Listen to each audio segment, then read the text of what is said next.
Alabama's syndicated news talk leader, Rightside Radio. Phil Williams here live in the Rightside studios. Man, we got the local, the state, the national, covering down on all the issues. And oh yeah, like the dude just said, solid conservative and just plain right. Well, welcome to it. Welcome to a Monday. And I'm pretty sure that the news cycle has not slowed down a bit. Welcome to a Manic Monday. And yeah, we're going to take you all the way through it. And Big Rig is on the board. Hey, buddy, how you doing? Good. Good. Did you have a good weekend? Yeah, it was good. Relaxing. Did you get all that yard work done? Yeah, I did. And the weed eating. Even with the rain? Yeah, it rained after. That's perfect. Yeah, perfect timing. That makes you get to come inside and then have the relaxation of knowing that you got it done, plus it just watch the rain outside the windows. Exactly. Nice. All right, hey, we got a great show laid on for you. At 4 o'clock today, State Senator Sam Gavan from Huntsville is going to be on with us. He's going to be talking about issues related to whether or not the state ought to intervene in the high crimes that are being committed in Birmingham and Montgomery and other places. I mean, do you want the state to intervene? We'll talk about it. That's going to be part of our dippers today. But yeah, State Senator Sam Gavan calling in at 4 o'clock today. And then they got a triple dipper just full of stuff, man. So hit it. The Triple Dipper. 3 stories you've got to know. That's right, the Triple Dipper. 3 stories, 3 themes, if you will, that you got to know as we run today's show. The first one, oh my gosh, did you see the opening of the Olympics? Did you? Does anybody now want to watch the Olympics? I mean, was that anything to do with the Olympics? Why was that the ceremony? And then, okay, let's just talk about what it meant. And I'm going to call this dipper Mock God, find out. Listen, God will not be mocked. That's scriptural. And that's what a lot of that was. It was just truly a mockery of tradition, of values, and of our faith. Mock God, find out. We'll talk about it. Number 1, triple dipper. Number 2, okay, I've coined a new phrase. You ready? Right now, the press is doing everything it can to protect Kamala Harris. They are using what I'm calling camouflage. Oh, did you see what I did there? Big Rick smiling. Camouflage. Well, yeah, she's the border czar. She is the border czar. And what's been happening on the border? Well, the news cycle has been so fixated on related issues to Trump's assassination, the RNC, and now the Biden-Harris situation that you haven't been keeping track, or they haven't been keeping track of the border, but we're going to bring it up today. The border czar, what has she accomplished and what has happened? That's number 2 on the triple dipper. And then number 3, in conjunction with that call we're going to have with State Senator Sam Gavan, let's talk about some crime busters. What's it going to take to bring things in line to where the people of Montgomery and Birmingham feel safe within their own communities? Crime busters. Do we have to have a big government intervention? I tell you what, let's have the whole conversation. How about that? Crime busters, number 3 on the triple dipper. All right, let me jump into my Right Side Way opening monologue, and I'll just remind you guys that I do this every day. I prepare for the show. This one I actually did, and I actually put part of it into a written format that got published today on 1819 News and has already been sent out around the state to other publishing sites that are going to put it out, I'm sure, over the next few days. I call this one God Will Not Be Mocked. So in 1946, German Lutheran pastor Martin Niemöller, he gave a speech that some have called a great confession, or a lament. The Nazis had risen to power and incrementally had purged Germany of those who they deemed unfit. Jews were the primary, but other groups were targeted as well. If a section of society did not fit the mold, they were isolated, mocked, diminished, and then too often exterminated. It was done on a wholesale level. But it started with silence. Niemöller, in his speech, said this. He said, first they came for the communists, and I did not speak out because I was not a communist. Then they came for the socialists, and I did not speak out because I was not a socialist. Then they came for the trade unionists, and I did not speak out because I was not a trade unionist. And then they came for the Jews, and I did not speak out because I was not a Jew. And then they came for me, and there was no one left to speak out for me. Think about what that means. I mean, this is not even about communists and trade unionists and socialists. It's what it's saying there is, if people stand idly by and just say nothing, it ramps up. I have to wonder right now if we're seeing an attack on Christianity that needs to be addressed. It doesn't take much time to wonder. The answer is yes. I'm going to tell you right now that Christians had better wake up, stand up, and speak up, or you will find that there's no one left to speak for us. And this past weekend at the Olympics was a crowning achievement in the polarization of Christianity as the, quote, intolerant bunch of Puritans who don't deserve to be respected. CNN, they were flustered and giddy, gushing out that the 2024 Olympic Games promised an opening ceremony unlike anything other, and it delivered. A Paris party on a Friday night, they said. Is that what it was? No. It was a dystopian pagan nightmare on the Seine River. Olympic ceremonies are typically lavish. They're designed to inspire. They go all in, celebrating on the world stage as premier athletes come together to compete on behalf of their nation. The traditional parade of flags has been a staple since the 1908 Olympic Games in London. Athletes march together carrying the flag of their nation and celebrate their years of training, culminating in one of the grandest of celebrations. France was not to be outdone for 2024, and then it got weird. This year's parade of flags floated down the Seine River in pouring rain. 85 boats carried the athletes and their flags for the onset of the nearly 4-hour montage of postmodernism. And then a single, faceless rider on a pale horse just seemed to ride across the waters. Shades of Revelation 6:8 came to mind. Don't tell me they didn't know. But the night had only just begun.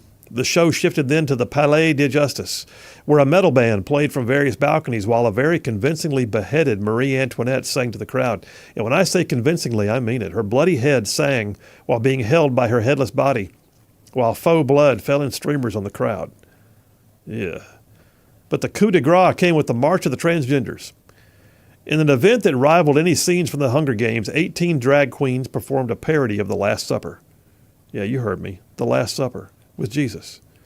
With the Eiffel Tower in the background, an odd assortment of writhing, bizarrely clad figures gathered behind a long table. A bearded dude in lingerie and large breasts sang a seductive song because, well, that just made sense, right? At the center of the disturbing mosh was one ornately clad figure wearing a large silver halo, making the heart sign with his, her, its hands, while the rest of the gaudy disciples struck poses reminiscent of Da Vinci's portrayal of Christ's Last Supper in the upper room with the actual disciples. But they weren't done. They weren't done at all. A large gold-plated serving tray came to rest right in front of the mockery of the Last Supper, and when the cover rose ceremonially, the world was treated to a man, naked but for the slightest of foliage, his whole body painted blue with dustings of gold, and a bright yellow beard. And then the naked Smurf guy sang a song, sort of, in what is already being referred to as the blue scrotum performance. The whole thing was like epic cringeworthy, bizarre, tasteless. The focus was never once on the athletes who had trained for years and traveled from afar for the honor of competition. It was instead on hedonism, paganism, with every effort made to shock the sensibilities and offend the faith of billions. I mean, who came up with this? What planning sessions were actually given to devising this gawkish, pretentious assault on the senses? What were the discussions that actually led to this debacle of debauchery? I mean, can you imagine being in that boardroom? Okay, guys, here's the plan. Let's do something where we capture a scene from the Christian faith, but let's do it with half-naked fake people snaking around like a visual acid trip, and we'll call it art. Woohoo! Everybody good with that? Don't worry about the Christians. It's going to be magical. Well, a guy named Thomas Jolly is the artistic director for the Paris Olympics. And he effusively stated, quote, "Above all, I want this ceremony to include everyone. We must all celebrate this diversity." Yeah, everyone except Christians, members of the world's largest religion. Elon Musk, he posted on X, he said, quote, "This was extremely disrespectful to Christians." But my friends, I believe that was the purpose. Let's just imagine what it would have been like had a group of transgender influencers decided to do a B-roll mockery of Muhammad or Buddha. Paris would be on fire right now. But this one thing I do know: do not be deceived. God cannot be mocked. A man reaps what he sows. That's Galatians 6:7. Look, I'm glad to say the worldwide outrage has been pretty significant. Even non-Christians were shocked and put out by it. And then the crawfishing began.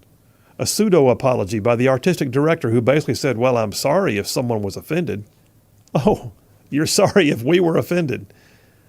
Basically, it's our fault for being offended. He's just sorry for us, but not about us.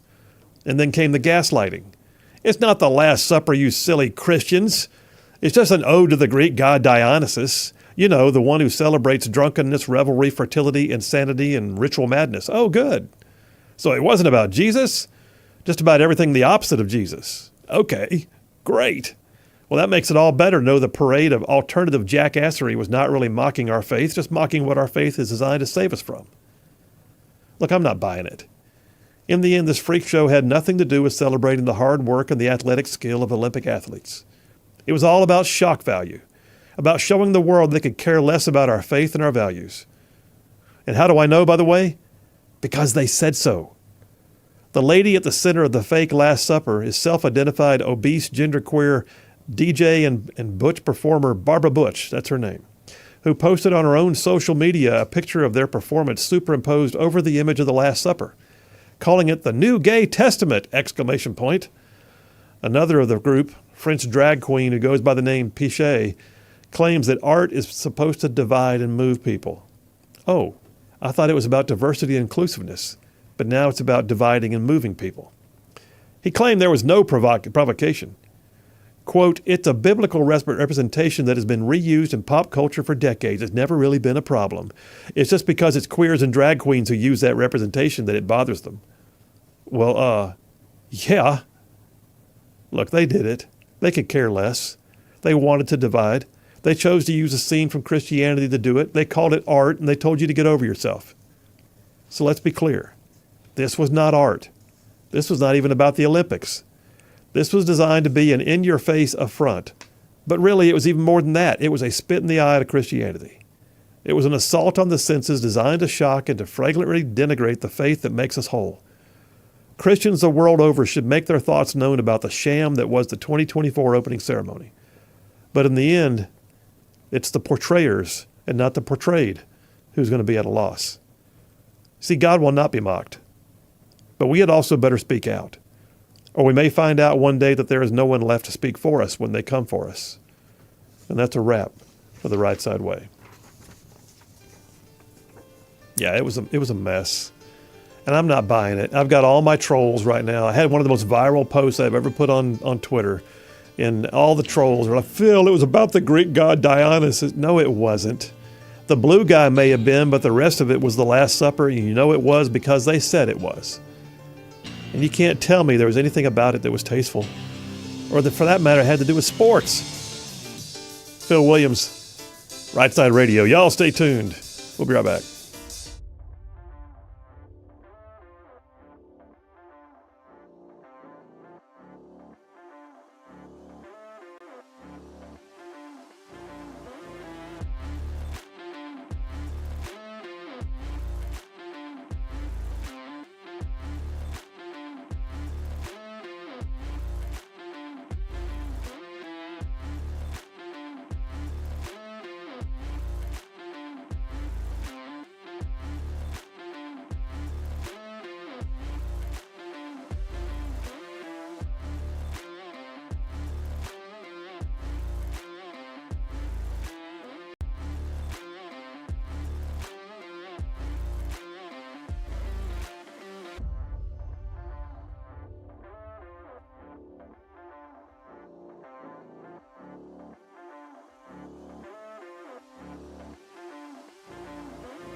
And we are back. Phil Williams, Rightside Radio. Solid, conservative, and just plain right. Just saving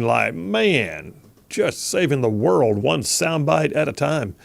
So yeah, that whole thing. By the way, did you see the Big Rig? Did you see the videos of the Friday night ceremony in Paris? Have you seen them? I didn't. I saw clips. I didn't feel like watching it. Oh no, yeah, I watched it after the fact. But I did see people posting about it. Yeah. Oh my gosh. And the thumbnails, and it looked ridiculous. You look at it and you go, okay, am I just not artsy enough? And then the reality is, nah, that's not it. It was just weird. It was beyond weird. It was like, how weird can we be? And Agreed. just like you said, what does it have to do with sports? Nothing. What does it have to do with celebrating France, for that matter? You know, usually they do these things, and I hate to say that China did a really good job when they hosted, but they did. You look at it and go, okay, this is where you're supposed to like celebrate your country, you know, show the world, hey, you've come to our country, we're hosting you, here's what we're about.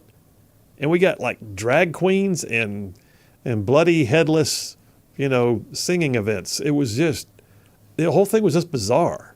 Anyway, text lines are open. Text me your thoughts. Call in if you want to. 833-687-4448. But here's the other thing to call in about if you want to, or text in. Is this a part of a larger war on Christianity? Is it? Is that what's happening? Are we seeing a war on Christianity? And I'll ask you this. Would you have ever expected for the same things we saw Friday night to be done with scenes from the Quran? Would you expect to see, I don't know, a mass representation of Buddha treated like that? And I can tell you right now, the answer is no, not at all. It's just, now it's, you know, it's France, but vive la France, but it's going to be weird no matter what you do. John from Huntsville says, Phil, fantastic monologue. Also, did you know, he says, Saturday was Bugs Bunny's 83rd birthday? No, I did not know this. And the Marines gave Bugs Bunny the rank of Marine Master Sergeant for his performance in Super Rabbit. John, you are so off right now that I don't even know where you are. Anyway, thanks, John. Jeff from Indiana says, Phil, I guess turnabout's fair play. Then we need to start parodies of drag queens. But I still triple dog dare them to make fun of the Muslim religion in the same fashion. Then it would be a problem solved. No doubt, man. No doubt. By the way, tell my caller we're going to hit the break here. Like, I may not get, I tell you what, let's go ahead and take it right now. I'll do that. I got a caller on line one. Who's that? Mike from Harvest. Mike, how you doing? Yes, sir. Good afternoon, Mr. Williams. How are you, sir? I'm well. We got about a minute, man. What's on your mind? No problem. I just was curious, how many mainline religions would even bother to fight that, since most of them have already given up to the gay and trans agenda? I don't know, but I'm pretty sure that Islam would be already rioting in the streets. Oh, absolutely.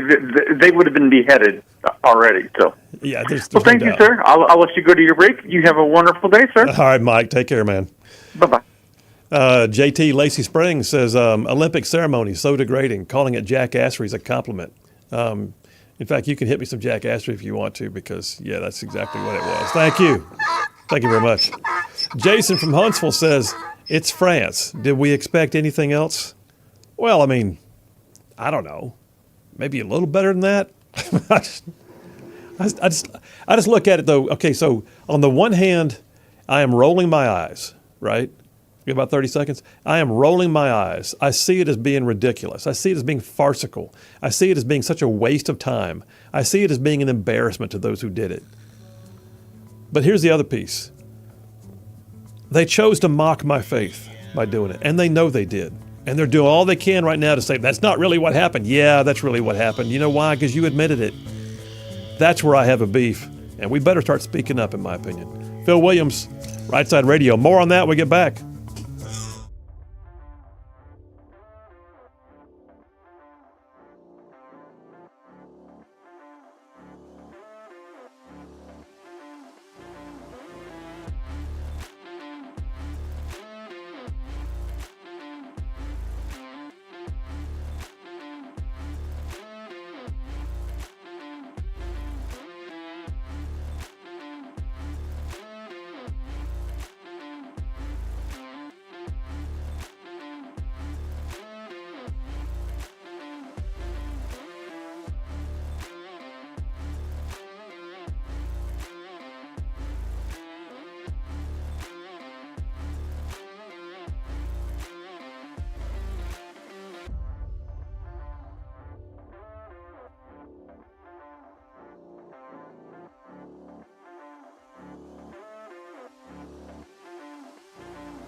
We are back. Phil Williams, Rightside Radio, solid conservative and just plain right. Just covering down on some major ground across the northern half of the most beautiful state in the nation. I'm talking about this one. I mean to say, y'all, Alabama. Y'all, this show goes like way down south of Birmingham, up north of Huntsville, Tuscaloosa, back to Gadsden, parts of Georgia, Tennessee, and even Mississippi all thrown in just for good measure. Hey, several more text messages before I keep it, before I get going on the Dipper here. So Gary from Decatur says, I believe it's simply rules for radicals continuing on with the divide and conquer tactics. I agree with that. Racism is losing its impact on our society, so they're moving on to religious persecution to keep the anger and division fires burning. That's not a bad analogy on your part, Gary. And yeah, if you've never seen Rules for Radicals, and I've actually talked about that more than once, especially like in monologues here on the show, the actual list of the Rules for Radicals written by Saul Alinsky. I mean, I think it's number 11 is find the target, fix it, polarize it, and then basically run it in the ground. And that's what they do. That's what they do. And this was an attempt, in my opinion, to, first of all, to spit in the eye of Christianity. And secondly, they were trying to draw fire. They were trying to draw. There's a thing that we used to use in the military. It's called recon by fire. And that's where you shoot hoping that they will shoot back so you could see where they are. Recon by fire. So is that what this was maybe? A little recon by fire by the transgender atheists in France? Try and draw Christians out so then they can mock them for being so puritanical? I don't know, maybe. David from Athens, but by the way, that does not mean don't say something. If they want to complain because you spoke up and said, stop using our faith as your tool, then okay, let them complain about you speaking up and saying, stop using our faith as your tool. But don't let it ever be that they did it and there was nothing but crickets and we all sat here with our, sitting on our hands doing nothing. Christians have got to stand up and speak up. It's time. You got to. Because it's like that speech by the Lutheran pastor Martin Niemöller that I quoted in my monologue a while ago. If we don't speak out, then there may come a time when they're after us and no one will be there to speak for us because we said nothing and they began to scoop everybody up as they wanted to. David from Buc-ee's, he says, Phil, I'm not sure I'll be able to watch any of the women's events at the Olympics. Can't be sure if we're actually watching biological women or men who think they can win. Try pretending to be trying. Yeah, exactly. There's actually, I saw, and I'm trying to think I think it's women's boxing. There's a dude competing in women's boxing right now. Just messed up. Jerry from Decatur says, I'm sure Satan looked on with glee as our Savior was mocked anew and afresh by stupid. Yeah. Yeah. John from Huntsville says, I guess Phil doesn't like Bugs Bunny. The Marines or the no, it's just that you were so far off topic, man, that I wasn't going to read it all. John, focus. Jeff from Indiana, Phil, I just had a gut wagon pull up next to me while I'm up here. What? And it's exactly what it smells almost as bad as French drag queens. I don't know what he's talking. What is he talking? Oh, I know, a gut wagon. Okay, I got you. Jeff and John, you guys are so off topic right now. All right, listen, let me jump on in here. I got the first Dipper is a segue directly off that monologue, all right? I was setting the stage for it. First piece I've got is this. I just think it's important for y'all to know. I mean, this is big doings, y'all. Jill Biden, the first lady of the now lame duck president, Jill Biden, led the U.S. delegation to the opening ceremony on Friday because I don't know why. Why was she there? Why is she there? Anyway, First Lady Jill Biden praised the opening ceremony of the Summer Olympics in Paris that has faced backlash from mocking Christianity. Biden, who led the U.S. delegation to the opening ceremony, made the comments during a brunch celebrating the fact that the 2028 Olympics are going to be held in Los Angeles, because they are. 4 years from now, the U.S. will be hosting the next round of Olympic Games in Los Angeles.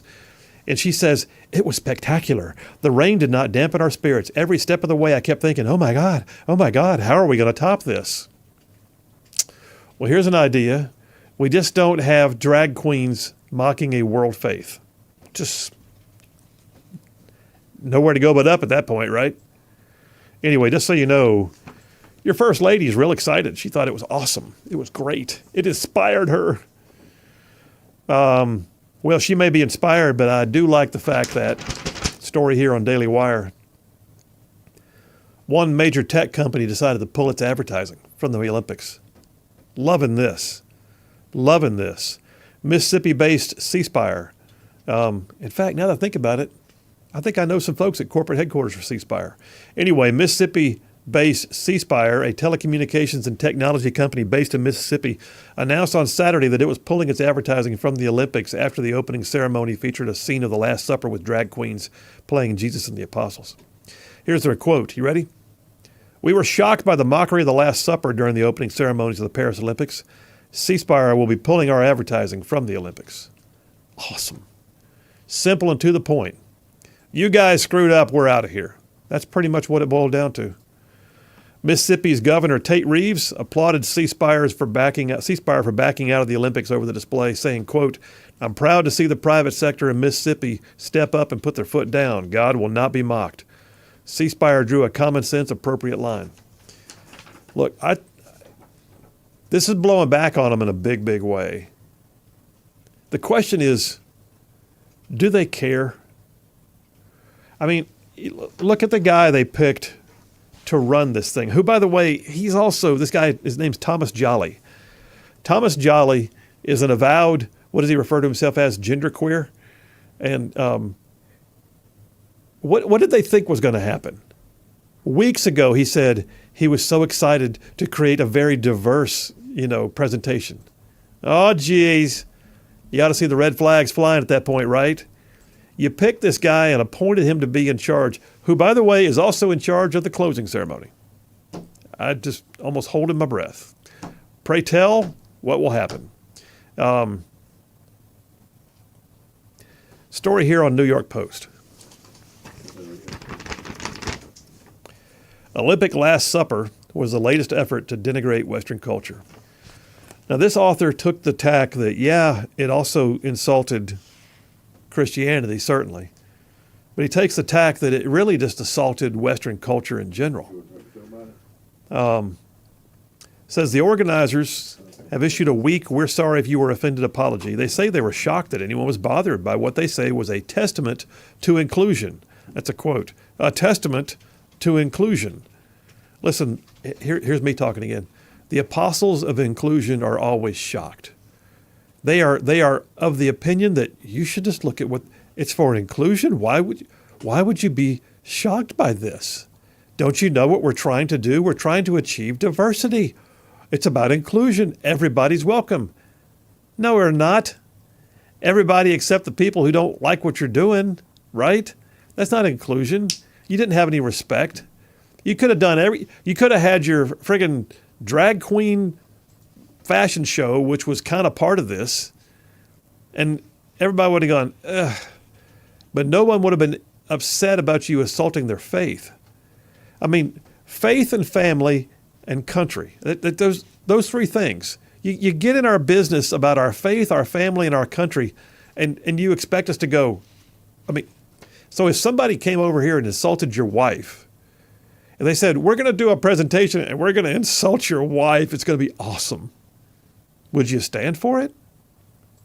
If somebody went up to a veterans organization and said, we'd like to bring a play in to show your veterans, it's about how bad America is, we want to denigrate your country, we'll burn a flag as part of this. Do you think that would fly? Know your audience. And yet their role is to go, well, we're shocked that anyone is offended by our testament to inclusion. Anyway, it points out, though, it's not just in the U.S. It's a worldwide outrage. Backlash in France, Italy, Britain, from both religious and non-religious. And he points out, in many ways, this was something that was an affront to Western society. All of Western culture. We're told it's brave. It was just an opportunity for artistic expression. No, it wasn't. There's nobody out there painting a naked blue Muhammad to do this, right? They're not. Nobody's out there pretending that if they take a symbol or a representation of another religion and do this, that it'll be much appreciated. It's not. I'll read this last quote and I'll go to the phones. There's one guy named Eric S. Raymond who tweeted out about this. He said, it was a compulsion to defecate all over any source of meaning and value in favor of a depraved narcissism. We have let the mentally ill game our tolerance for too long. It's time to start stuffing them back into the asylums. Woo! How about that? Line one, who we got there? Brian from Huntsville. Hey, buddy, how are you? Doing well, and I liked your quote about reconnaissance by fire. Yeah. That's part of what it was, and they're trying to see who sticks their head up and goes against it. And social media has been doing that for 20 years, and that's probably where they're going to shoot back at the people that shoot at them. Oh yeah. Listen, I had, me personally, I put it on my Twitter feed at Sin Phil Williams this weekend. It's the most viral post I've ever put on. It's like well over, I think it's over 500 likes now, like 100 reposts, which for me is huge. And yet, as many as there were that were supportive, it's amazing how many trolls I drew out who just dared to say, how can you question this? And, and take me to task for being offended. Well, I shall be taking a look at that probably tomorrow or the next day. Okay, good. As I get opportunity. But then remember that we had Shakespearean actors that dressed in drag, but they didn't act that way. Yeah, if there was an absence of female characters to play the role, that's one thing. But it's all quite another when they pretend that they are a woman in real life. All right, man. Well, thank you all very much. Appreciate you, bud. See you. 3 more texts for the break. Marie from Madison said, that should have been, I'm sorry. She goes, I'm sorry, that was a follow-up. She goes, you should check out one of the newest posts from Babylon Bee. It was about Sodom and Gomorrah putting their name in the hat to be the host of the next Olympic Games. That's awesome. Jason from Huntsville says, France has a long history of embarrassment on the global stage. We have a rule. France's armies are victorious only when not led by a Frenchman. And then he lists all the wars they lost. Then he says Napoleon was awesome, but he was not French. See the first rule. My gosh. That's anyway, Bruce from Springville says, I'm a believer myself. I'll sit back and eat popcorn when God decides to pour his wrath out on those people. No doubt. Jeremy from Madison says there's a huge difference between a costume, a disguise, and drag. Yes. And then John from Huntsville says, Big Rig, tell Phil that if I'm distracted, it's because I'm watching Olympic women's beach volleyball. Okay. Hang in there, man. All right, listen, we're taking a break right now. We'll take the break. We'll come right back. I'll put a lid on this. I expect some more texts and calls. Come on with it. That's 833-687-4448. Is it an assault on your faith? You tell me. We'll be right back.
And we are back. Phil Williams, Rightside Radio, solid conservative and just plain right. Man. Shoo, Manetti. Making common sense like a superpower. Let me take this thing all the way to the top of the hour. And a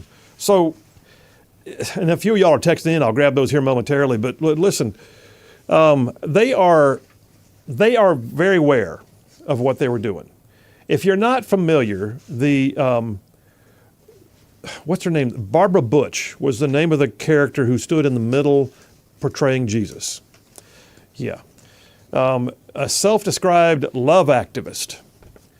Someone who describes herself as an obese genderqueer is the person who stood there in the middle in the position of Jesus while all these strange cavortings were going on. And by the way, there was also appeared to be a child in the whole setup, which I look at and go, did somebody's kid wander on stage, or did y'all actually plan this with a child?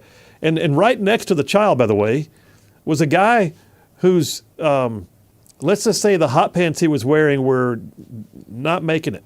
All right, they were in be all they can be mode, and they were not making it, and more was being revealed than everybody should have had to experience. It's just the whole thing was just gross. But she posted on her own social media, Barbara Butch. So this whole thing about it was not the New Testament. It was not. It was not about the Last Supper of Jesus. It was not. It was about the Greek god Dionysus and all. No, not that part. Not that part. Naked Blue Guy came out later on and gave us the Naked Blue Scrotum show, and that's where the Greek god Dionysus thing happened. Prior to that, it was the Last Supper. The entire thing was paganistic. But when they were doing the whole Last Supper thing, Barbara Butch, who played Jesus in the Last Supper piece, actually posted on her own social media a picture of them superimposed over a picture of Da Vinci's Last Supper painting. And underneath it, she said, in just excited terms, that it was the New Gay Testament, ! They knew what they were doing. It's to the point that even the Speaker of the House, Mike Johnson, had to say something about it, saying that it was shocking and insulting to Christians worldwide. Well, so I look at it and think, okay, we have something that was overtly pagan, filled with satanic symbolism, and then I think about the guy who put this together. And the guy who put it together is a guy named Thomas Jolly. They knew when they picked him what he was going to do. Don't think they didn't. Don't think for a second that he just suddenly got radical for this one event. And nobody saw it coming. Do you think for a second that this was not a vetted performance? Okay, everybody got their act together. What do you got? Jolly, what do you got planned for us? Lay it out for me. I want to see, give me the storyboard on it. You know for a fact they didn't just oh crap. What was that? We didn't know you were going to do that. Yes, they did. But Thomas Jolly himself said, our subject was not meant to be subversive. We never wanted to be subversive. We wanted to talk about diversity. Diversity means being together. Well, you alienated billions of people worldwide. So there's that. He said we wanted to include everyone except Christians. As simple as that. In France, we have the freedom of creation, artistic freedom. We are lucky in France to live in a free country. I didn't have any specific messages I wanted to deliver. You're an avowed genderqueer activist. That's why we had to endure a transgender fashion show at the freaking Olympics. He says, in France, we're a republic. We have a right to love whom we want. We have the right not to be worshipers. We have lots of rights in France. This is what I wanted to convey. Well, then go convey it. But don't convey it by mocking those that do. It's just unreal. Here's the last thing. Blue Guy. Naked Blue Guy. Naked Blue Guy he was just awful, man. He was gross. Naked Blue Guy who just, I don't know, looked like somebody who basically just needs help. Naked Blue Guy's real name is Philippe Catherine. He knew exactly what he was doing. He could care less how you feel about it. He brushed off all criticism. He said, well, it wouldn't be any fun if there was no controversy. Although I'm sure he didn't say it quite that way. It's probably more like, well, it would not be no fun if there were no controversy. Wouldn't it be boring if everyone agreed on this planet? That's his response. He could care less how you feel about it. They could care less about your feelings. Listen, here's the bottom line, folks. Christians better stand up, speak up. Because if you don't, this will continue.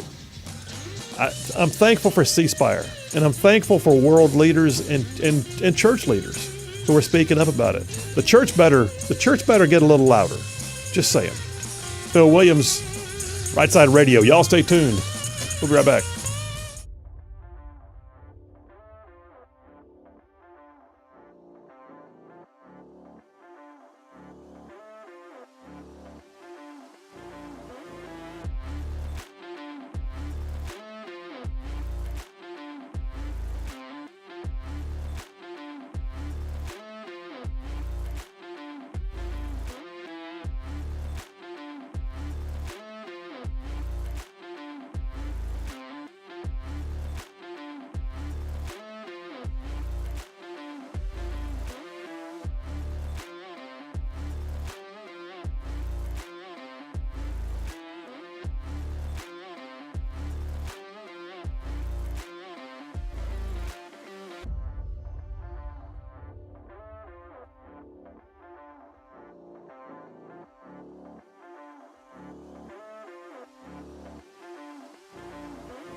Alabama's syndicated news talk leader, Rightside Radio. Phil Williams here live in the Rightside studios. Man, we got the local, the state, the national, covering down on all of those issues. And oh yeah, like the dude just said, solid, conservative, and just plain right. Welcome to hour number 2. It has been some more kind of a full day, and if we get some calls, we'll take them. I'll take a few more text messages though to get those caught up because, Lord, y'all got active. 833-687-4448. That's 833-68-RIGHT. Brian from Huntsville says, John wins the grades, A+, women's beach volleyball. Oh, yeah.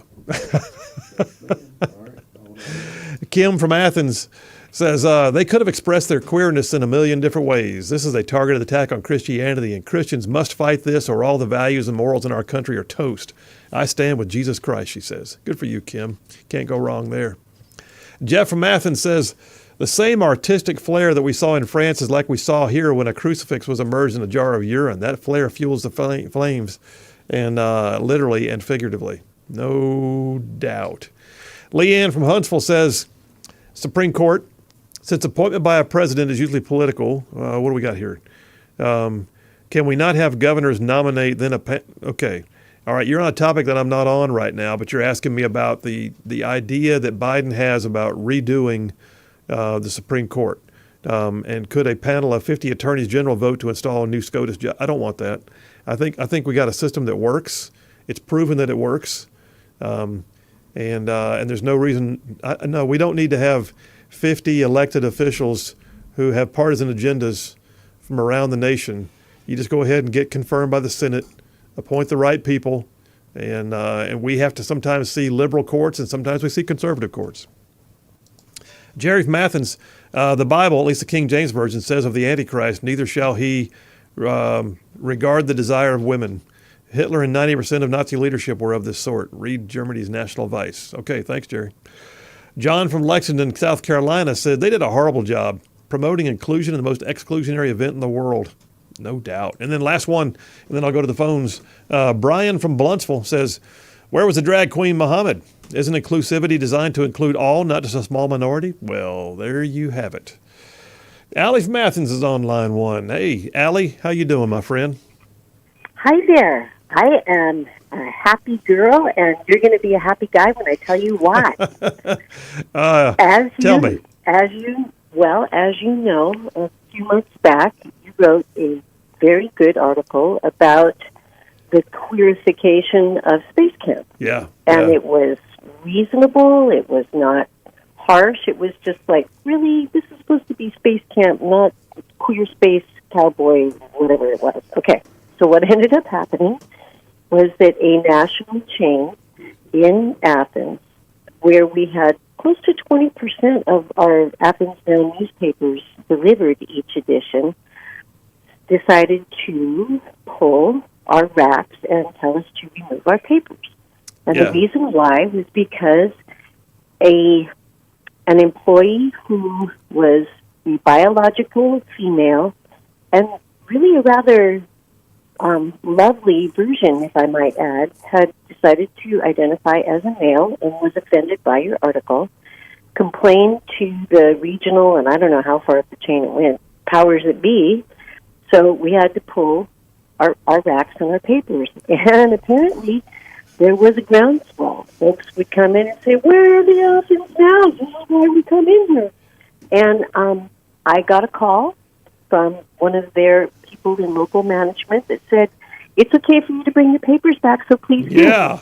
So, yeah. I just came from there, and I'm a happy girl. So your mug is back in the place where it was, and keep writing the way that you need to write.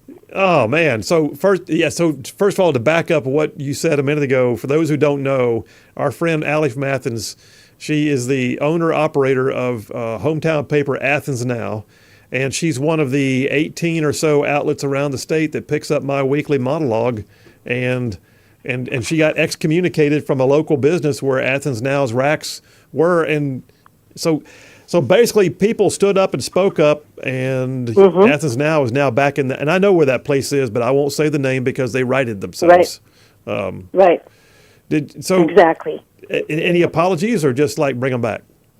No, just bring them back. However, I mean, and we will see what happens. The manager who called me and said, please bring them back, was in a meeting when I went into the establishment with the rack and a couple of bundles. And so I don't know if there will be anything forthcoming. I can tell you this, that when the event happened, the staff, the people who worked the floor at this particular place, they were very unhappy. Yeah. And so I don't know how much of it was staff pressure. I had people calling me, and I don't know, but it was a community effort, and I'm extremely thankful. And I guess, given what you were talking about earlier about standing up, Yeah.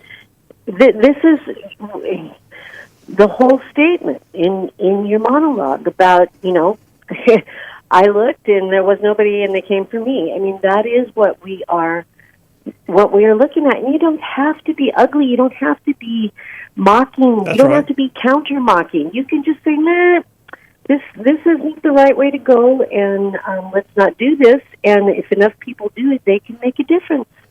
Well, where is the verse, Allie? I think it's is it 1 Peter 3:15, I think. I may have the address wrong, but it says we should be ready at all times to give an accounting for the Yes. faith that is in us, Yes. but we should do so with gentleness and respect. Meaning, Exactly. you're going to speak up. You're going to speak up. You can do it with respect. You can not offend them, but they might be offended anyway. But by saying, "Hey, I'm speaking up right now and explaining to you why I believe and feel the way I," that's our role. We're supposed to do that. Yeah. It is not hate to say, you know what? I don't believe this is plan A for you. And because I care about you, I want to have the courage to stand up and say, I care about you, and this is not plan A for you. And that's not being a hater. And oh, by the way, here's a copy of Athens Now. Just saying. Yes. with Phil Williams' profundities in it. Listen, I wanted to say one other thing real quickly. Yeah, go ahead. With regard to Niemöller, I don't know if you are aware of this, but Angel Studios is in the process of producing a film about Bonhoeffer that should be out sometime this year. And of course, Niemöller lived. Bonhoeffer was executed in a very grim way. He was naked and he was garroted. And the attending physician who had to attend that travesty said that he had never seen anybody go to their death essentially more transcendent and full of love and the beauty of God. And that's who we've got to be. If we live, we are the Lord's. If we die, we are the Lord's, and we love all the way through. Thank you, my friend. And that was good news, by the way. Thank you for sharing that with us, because I know the audience was You bugged. are welcome. Was You are bugged by the welcome. fact It's a that you got happy taken dance out. time, sir. All right. See Yeah. ya. All right, bye-bye. Oh, that's good. That is good stuff. That is good. That's listen, for anybody out there who spoke up and said, hey, why'd you take Athens Now out of this establishment? I'll just leave it at that. They apparently heard it and they said, you know what, we're not doing that. We're not taking a newspaper out because it dares to have an opinion piece written by somebody who just questions another lifestyle. And somebody say, well, then how can you say that about the Olympics? I can say all I want to about the Olympics. Guess what? I didn't say stop the Olympics, did I? I just pointed out the lack of concern they have for people's faith. Amy from Rainbow City says, we can't let them lure us into watching the Olympic closing ceremony out of curiosity, or they'll claim the highest ratings ever. You got a point. And then Mike from Huntsville says, term limits. How about term limits for House and Senate? What's that got to do with my topic today? That's got nothing. Mike, focus. Focus, brother. All right, listen, we're going to take a break right now. We'll take the break. We'll come right back. Time for a new topic. We're going to jump on into the southern border a bit. Because, y'all, we got a border czar, don't we? Wasn't she named? Oh, wait. She's hiding behind camouflage. Phil Williams, Rightside Radio. We'll be right back.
And we are back. Phil Williams, Rightside Radio. Solid conservative and just plain right. Making it cool to be a conservative. So I'm going to switch gears now. We're going to move to a new dipper. I'm going to talk about the border czar. We don't have a border czar. That's silly. Border czar. There's no border czar. Biden never appointed the border czar. We don't have a Stop talking about a border czar. Say all the people who used to call her the border czar. So if you're not familiar, in 2021, I think it was March of 21, Joe Biden gave a press conference and he named Kamala Harris, his vice president, as his border czar. Well, not really. I mean, what they're saying now is, she was just put in charge of going to try and help determine the root causes for mass migration. The root causes? You don't have to travel to Honduras, Nicaragua, El Salvador. You don't have to go down south to see, I don't know, what are the root causes? The root causes are liberal Democrat policies that are enticing people to come here because of all the free stuff and the open borders. That's what that's all about. And yet, here we are. Now she's the border czar, who, by the way, owns it. Let's go ahead and let's just say for a second. I'll tell you what, let me back up. If you're not familiar with what's happening right now, let me fill you in. All the talk back in the day, and I had a montage last week, we played it, of all the times she was called the border czar, that now the media is trying to say, no, not really, she wasn't really the border czar. Kamala Harris. It's because she's running for president now, and they don't want to draw attention to the fact that she's been a complete and utter stooge, a failure at her job. An absolute, this is a kakistocracy, right? The government led by the least competent of its citizens. That Kamala Harris has done nothing.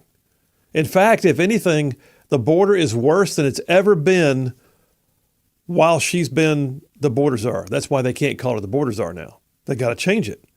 By the way, let me go ahead and hashtag you, all right? I want y'all to help me trend something on social media. If you are on social media, on Twitter, X, Facebook, whatever, and you can hashtag things, I have a new word for you. I coined it myself this weekend. I take full credit. It is camouflage. What we are seeing right now is hashtag camouflage. Put it on your social media. Every time you see a story about suddenly she's not the border czar, trying to whitewash her background, make her look clean as a whistle when she's really not, go ahead and just call that hashtag camouflage, and let's get that word trending. Because that's what it is. They are throwing basically the complete blind up so that she can't be seen. Nothing to see over here. Not a vice president who was in charge of the border. No, not here. It's camouflage. All right, that being said, we're the ones at risk. And, oh, by the way, if you get down to it, she owns it no matter what. Keep in mind, she's running as a pseudo-incumbent. She is the vice president of the United States. It is her administration that has been a complete failure on the issue of the border. Well, on virtually every issue, but certainly on the issue of the border. And yet here we are being told not to expect too much because she was never the border czar anyway. I mean, oh, okay. So is this the people that worked for her and the policies that she and Joe Biden put together? It's her. She's got to own it. She cannot escape the fact this happened. The very idea that they want to change the title on her now 2-3 years later, I'm not going for it. It is absolute camouflage. And we're going to talk about what it means and what's happening on the border. I got a call right now I'll take before I get to the break. Is that Wolverine Dan? Wolverine Dan, how you doing, brother? Camouflage. Wow. You like what it? What a wordsmith, man. Nice job. Nice job. Thank you, buddy. Well, I will say this, my friend. Now, let's say it goes the wrong way for this country, and I'm speaking of conservatism, getting back to basics and the Constitution and doing the right thing. So if it doesn't go that way for this election, Phil, number one, that'd be a masterful media job, cover up, and promoting a person that really didn't do well in the primaries, and her record's not that good. Or The second thing that could happen is voter fraud and absentee ballots of people that are passed away and stuff like that. So, Phil, we have to fight this fight like we're 50 points down. Absolutely. We just cannot let off the gas because you're going to get fraud, voter fraud, and the media is not going to explain who this woman is. If the media on both sides, the conservative and the Democrat side, would just be totally honest and sincere and tell the truth, it'd be a very easy decision to make. But unfortunately, they don't do that. And then, as I said before, Phil, I'm the guy that goes switches back and forth at different stations to get everybody's opinion, and then put it all in a bowl and weed through the bad and keep the good. Well, and I'm glad you do that, because I think that brings perspective. That gives you a little more well-rounded ability to address the way you feel about things. But still, your point is well taken, man. We have got to run like we're 50 points down, because you mentioned it could go this way or it could be because of this thing. I think it's going to be all of the above. I think there's going to be cheating going on. There's going to be lying going on, and that camouflage is going to be real. And they're going to do it all the way for the next 99 days. And remember one thing, if it doesn't go our way, everybody, if you're listening, there's still a God. There's still Jesus that came and died for my sins, that I didn't deserve it, and I don't deserve it every day of the week. But I try to live the best I possibly can, and I have a wonderful family, and I live in a really good state with a lot of good people. So we have it good here. There's more to be thankful for than not to be thankful for. And there's more of us than there are them. There you go. Thank you, brother. Thank you. All right, man. Wolverine Dan, appreciate you. So, yeah, we're going to come back from this break, and we're going to talk about the border. I got to update you on some things. Like, did you know about the most recent people crossing the border who had ties to terrorist groups? Yes. It's happening again. It's at an epic level right now by comparison to years past. I want to say there's been something like 150% increase thereabouts under the Biden administration of terror watch list individuals crossing the southern border. We have no idea how many of them got away. We don't. We're going to talk about it and the border czar and her camouflage. Phil Williams, Rightside Radio. Y'all stay tuned. We will be right, and we will be back.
And we are back. Phil Williams, Rightside Radio. Solid, conservative, and just plain right. Like covering down on some major ground across the northern half of the most beautiful state in the nation. I'm talking about this one, y'all, Alabama.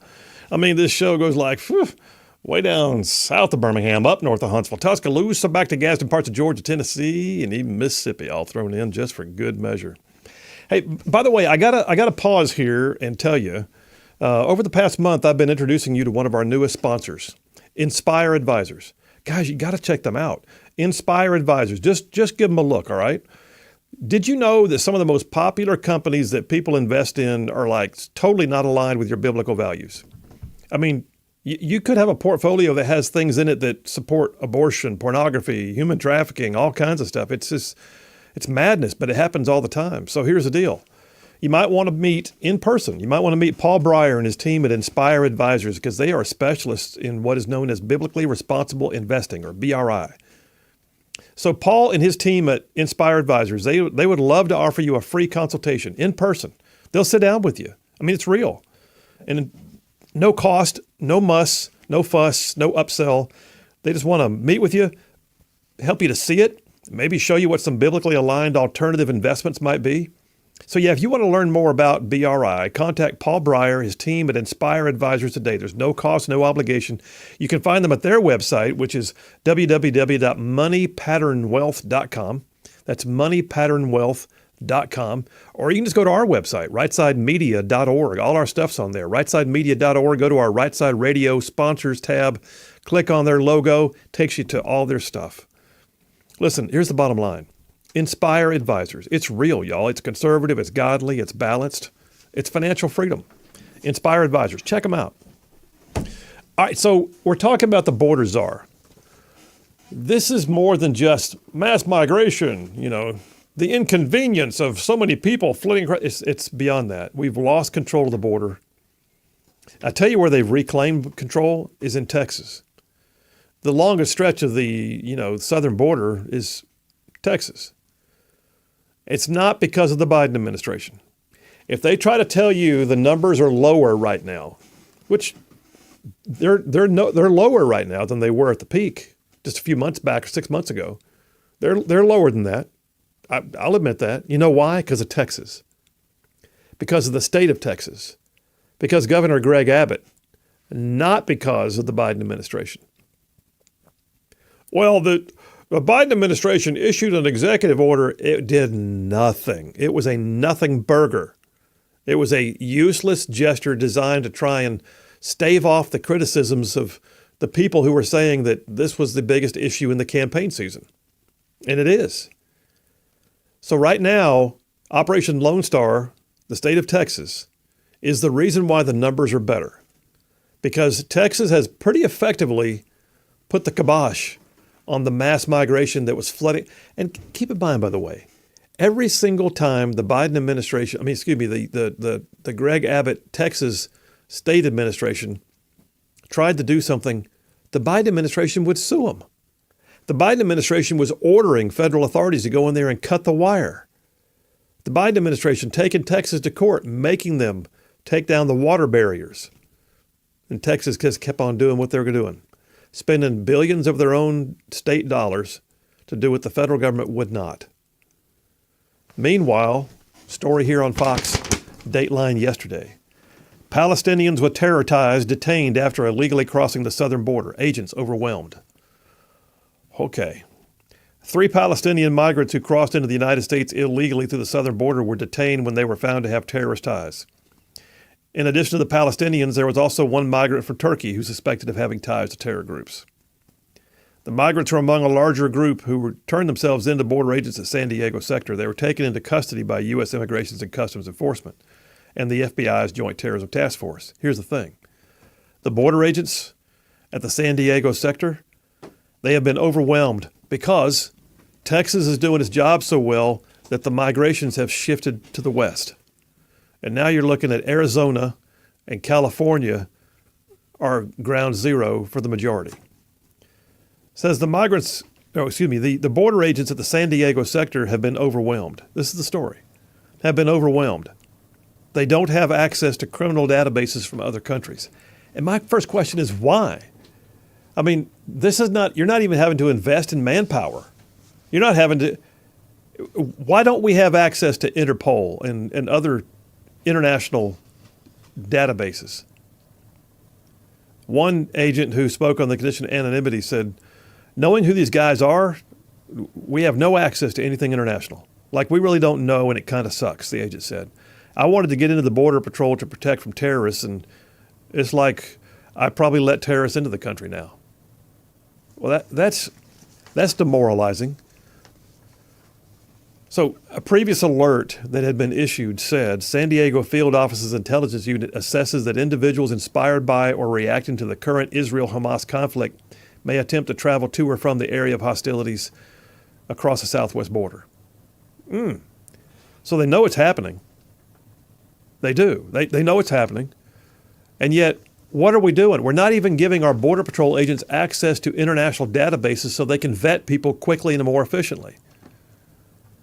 The memo, by the way, the one I talked about a minute ago, the memo actually went on to say foreign fighters motivated by ideologies or mercenary soldiers of fortune may attempt to travel to or from the U.S. from the Middle East through Mexico. They know it.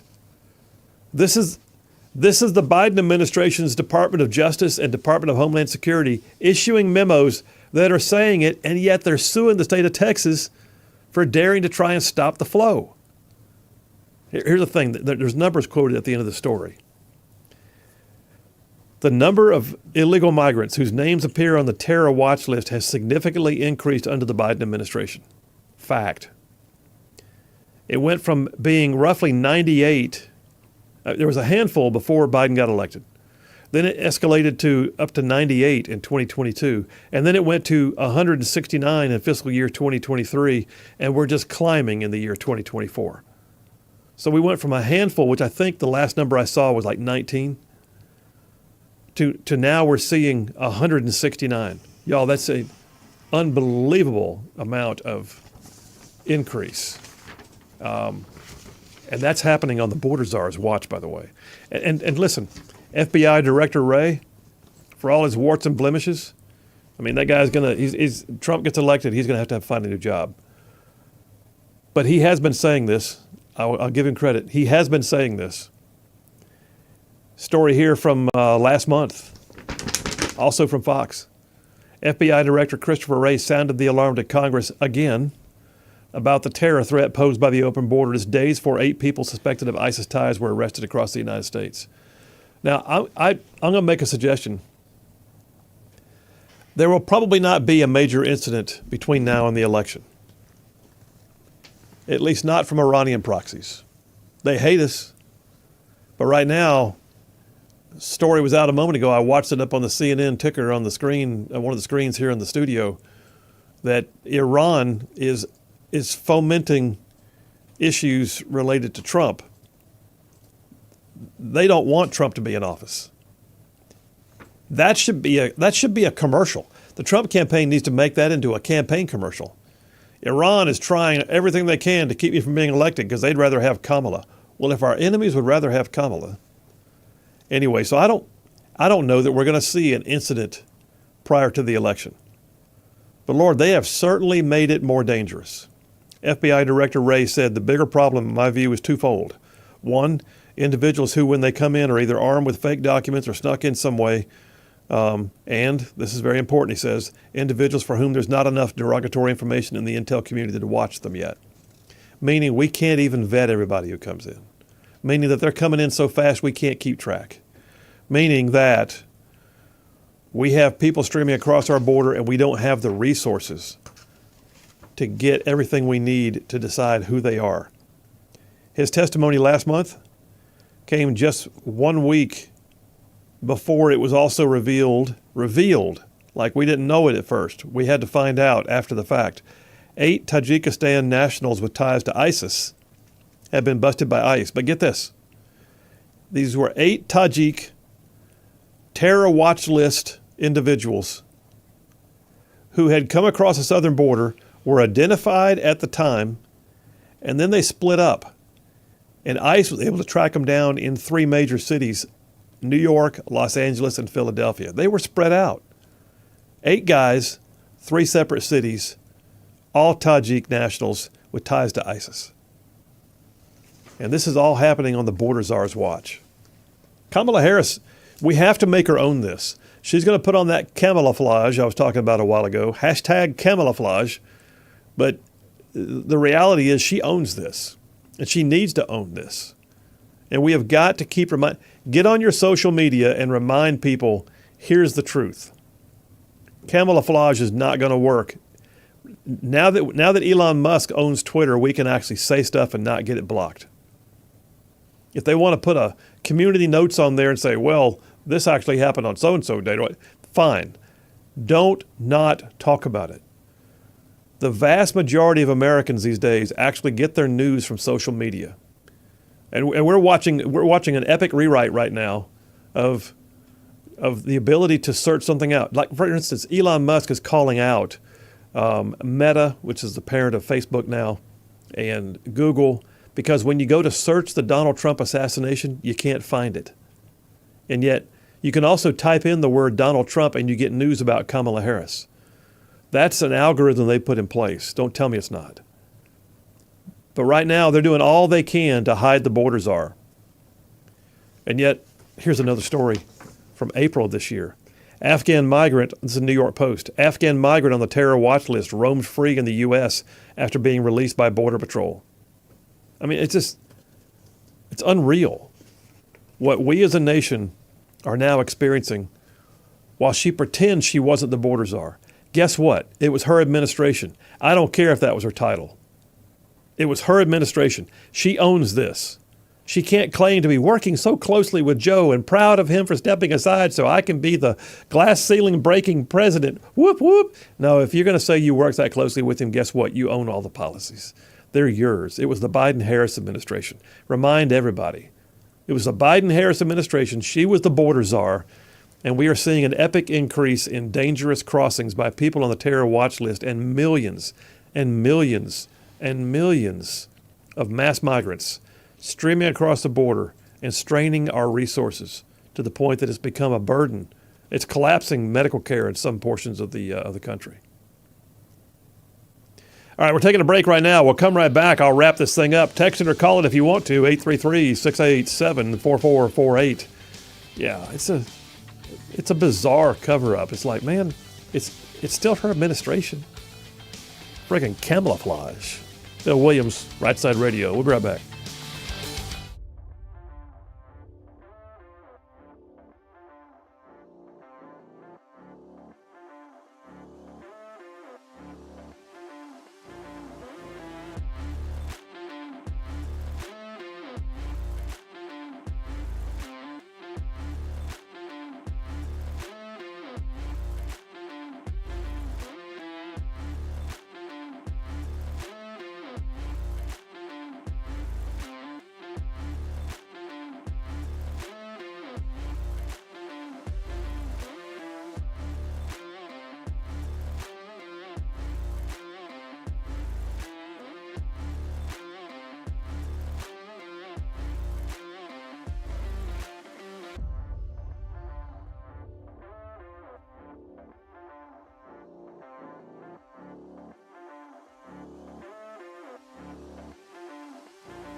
And we are back. Phil Williams, Rightside Radio. Solid, conservative, and just plain right. Making common sense like a superpower. Coming up after the top of the hour break, don't forget we're going to have State Senator Sam Gavayan on with us talking about crime in the streets in Alabama. And how do you feel about whether or not there should be sort of a bigger government taking over smaller governments not doing their job? Oh, it's a dicey one, man. That's a dicey one. Text lines, Jeff from Indiana says, hey, Phil, they made Joe Camel go away because it was detrimental to children. I think we ought to make Joe and Kamala go away because they're detrimental to everyone. I see what you did there. Nice play on words. Rat from Athens says, why not say the Biden-Harris administration from now on? I agree. I actually did a new edition of my Right Side Way monologue, the Right Philosophy monologue, that comes out on Wednesday. And I did that. It was all Biden-Harris, Biden-Harris, Biden-Harris, because it's their administration. She wants to run to be president of the United States. Guess what? She's been vice president. What has she done? Well, she owns whatever policy came out of there. Benji from Hackleburg says, can the border crisis not be deemed as treason or tyranny and these criminal proceedings charged with it? The only problem is we need to get somebody into office that will push the agenda against them. I don't know that. Okay, so here's the thing. Let me back up. By and large, and I agree with it, by and large, U.S. officials have substantive immunity for their actions if it's done in the line and scope of their duties. If they just have a policy we disagree with, we have to show that they either acted criminally or that they acted outside the line and scope of their duties for it to be something that we can bring that kind of prosecution for. If we find out, here's the thing, Benji, if we find out that there is some collusion, if there was some conspiratorial effort, like let's say the cartels bribed the Department of Homeland Security to have weak policies so they can get drugs across. If we can find that, that's treason. That's, at the very least, that's reckless criminal behavior. But right now, what we got is just incompetence, gross negligence. Cousin Crystal from Moulton, she says she did control the border. She let them all in. The real border plan. I agree. Jim from Grove Oak says, Colonel, I recommend everyone listen to Willie Nelson's song, The Border. It tells the story of 2 border agents who are in prison today for doing their job. Nice. James from St. Clair County. So this would be a good time to remind everyone the main character's job in the book 1984 was to work for the Ministry of Truth. Yes. Censoring, redacting, and deleting unfavorable information to keep it out of the public eye so that no one else ever had access to the real story. We are here. I've actually done, James, I've done a monologue on that before. Remember they had Newspeak was the language that the Ministry of Truth would use. Newspeak. They had told you all the words you were and were not allowed to use. You're right, that's where we are. So, story here on Newsweek. A former U.S.-Mexico border chief has lashed out at Vice President Kamala Harris over her role in the migrant crisis. This is Newsweek. Retired Yuma Sector Border Patrol Chief Chris Clem told Fox News that Harris must own this. Said, you own this. You can't say it's not my responsibility. The numbers don't lie. He says the border under Harris has been disastrous. Clem worked for the Border Patrol for 27 years and is basically just trying to point out that her attempts to put on that camouflage that I'm talking about, it does not negate the fact that she owns it, that it was her policy. Last thing I got here in Newsbusters. Newsbusters raises the question about the bizarre Border Czar cover-up. Like, why? Are you of the opinion that people will forget she's vice president? Now, I'm totally paraphrasing here, but like they said, Axios in particular has been called out for gaslighting on this issue. On Wednesday of last week, Axios was roasted on social media when it insisted that Harris had never actually had the title of border czar, even though an Axios article from April 2 years prior had specifically referred to her as the border czar. So here's the thing. If they want you to believe she's not been the vice president, if they want you to believe that, she had nothing to do with the administration, Well, then you have to wonder what was her position for the last 4 years. No, she does own this. She absolutely owns this. And we cannot let this go, all right? And I'm going to encourage you guys, use your social media. People watch it. You may think, well, Phil, I've only got, a handful of followers. Tell them. Use your social media. Use your relationships with friends and family. And just have y'all been seeing how they're trying to cover up? I heard this word camouflage. Yeah, well, have you seen what they're trying to cover up? Kamala Harris and the whole border thing, and make her record look squeaky clean when it's not. Remind people, it's real. Don't let them get away with it. The only way they get away with it is for us to sit quiet. All right, we're coming right back. State Senator Sam Gavan, y'all stay tuned. We will be right back.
Alabama's syndicated news talk leader, Rightside Radio. Phil Williams here live in the Rightside studios, man. We got the local, the state, the national, covering down on all the issues. And, oh, yeah, like the dude just said, solid, conservative, and just plain right. Well, welcome to hour number 3 on this beautiful Monday afternoon. We're going to go to the phones right now. So State Senator Sam Gavan represents part of the state from the Huntsville region. Is just known for being one of the more conservative members of the body. And there's a proposal right now. We touched on it briefly, I think, last week. There's a proposal right now for some of the high crime areas in our state to have to face the potential for state takeover of their law enforcement. And you know, there's so many questions now about how this would work. And I thought, you know, what better thing to do than to get one of the more conservative members of the body on the line with us and break this thing down a little bit. And do you think it would even pass if it came to the floor of the House or the Senate? So without further ado, let me go to the phones right now. State Senator Sam Gavan. Sam, how you doing? I'm doing well, but now I guess it's pretty where you are, but lightning just struck outside my office. Oh. Downtown Huntsville's got a big storm cloud over it right now. Oh, wow. All right. Well, just don't be walking with an umbrella right now, apparently. Well, hey, so listen, man. So I've talked to some other legislators. There's a mixed bag of feelings about this. And crazy thing is, one of the most liberal activist Democrats we have in the state House is Wandalyn Gavan. And she's intimated that she's even like somewhat in favor of this idea of the state intervening when law enforcement's screwing up locally. What are your thoughts on this? You know, I think from her perspective is that she's just watching a lot of death occur in her community and trying to figure out what can be done to change something, because Birmingham doesn't seem to be handling it very effectively, and it's a terrible tragedy. You know, so many times I've seen the mayor of Birmingham and the mayor of Montgomery, which is where really this is occurring, these issues are occurring for the most part, you know, blaming the legislature for the laws we passed. Well, yeah. You know, it's not happening in Albertville and, you know, Gadsden and Huntsville and, you know, on down the line, Auburn and Tuscaloosa. Now, you know, I mean, I'm not suggesting there's not crime, and a lot of it is unfortunately drug related, from what I've been told. I mean, I think when we have things happen up here, it's what I've been told is mostly drug dealers killing drug dealers. But you know, one of the tragedies of all that too is, and we see it so much in Birmingham with so many people living in close proximity, is a stray gunfire, you know, killing children and, you know, I mean, child, you know, laying in his bed, you know, getting killed. I mean, it's just some horrible stories there. And, you know, we've gone through this whole drama, and I think we're going to be reliving that a little bit with our vice president candidate being reminded about some of the positions she took in the past about defunding the police. But, you know, we went through all this defund the police, and where police were getting discouraged. Police are not, you know, from what I'm hearing, they're not feeling supported. Right. And therefore they're resigning, they're transferring. You know, we had a lot of, you know, there were cities like Huntsville and others that said, hey, you know, we got you back, and that needed police officers, trained police officers, and, you know, we're looking at some of these blue cities and other states, particularly when people were leaving them, law enforcement wanting to pick them up in our community. But there's a lot of issues there, but I just don't know. Jumping back to the actual legislation that's been proposed, which I hadn't read, but my understanding is that if certain metrics were met, then the Attorney General and the Governor in some combination could install a police chief there, a new police chief. But one of the metrics is that the local communities let their police force fall below a certain threshold. Yeah. And, you know, so who is going to always determine the threshold? Does the city get to determine the threshold, or is there going to be an objective metric there that we can look at? Well, let me ask you this too, Sam. Let me just kind of break in, because sometimes I have to, when I've got a gray area, and I know you do this, I have to step back to the principles. All right, what are my principles? And one of my principles is limited government. So is this an ideal that steps into the idea of, you know, keeping the public safe, or is it a big government intervention? And so that's the wrestling match in my mind for this right now. What do you think? I think in the details it is a big government deal, because we're going to have to get in and we'd have to legislate a lot of issues. But in terms of, we'd be putting in one police officer, that would be chief, and kind of taking over the department, I guess, through the chief. I don't know that that's such a big overstep. And there's a couple of things that I would look at and say, yeah, we did this from the state level, and and I'm willing to do this, but my hypocrisy only goes so far. I mean, for instance, we outlawed any city from imposing a income tax that didn't already have one. Right. And then Senator Jones has been trying to back down, and I think he's been running into some buzzsaws about trying to back down the income taxes that are out there by certain municipalities. And then when you were in the legislature, Birmingham was prohibited from coming up with its own minimum wage. There's certain things that I have supported the intervention and saying, cities, y'all can't do this, or you can't do it anymore. We put clamps through Senator Elliott's legislation on what police jurisdictions were going to look like, because that, was a sort of a taxation without representation issue. And I think some good things came out of that, and some it was a good reform. So the legislature does step in from time to time. And of course, I would argue that that's a smaller government thing, not a big government thing. It just happened to be we were the ones to lay the hammer on them. But so let me ask you this: the logistics of it. I mean, there's got to be an exploration of. All right. So first of all, I would say this: if you got a Manning issue, but all you do is bring in a new chief. Are you going to have to bring in the National Guard then to augment the ranks? I mean, I don't get how they're going to do that. And that's where the funding comes in. The chief wants to hire send a new class through the academy. Where does he get the money to do that? The chief doesn't have the power to do that. Yeah. The purse strings are controlled, basically ultimately through the council, and with the involvement of the administration. So I'm just not sure how this stuff goes into play, because if there is and also if the guys and gals on the street don't support this, then it just seems like just a really big mess, that you may go in the wrong direction in terms of your force numbers.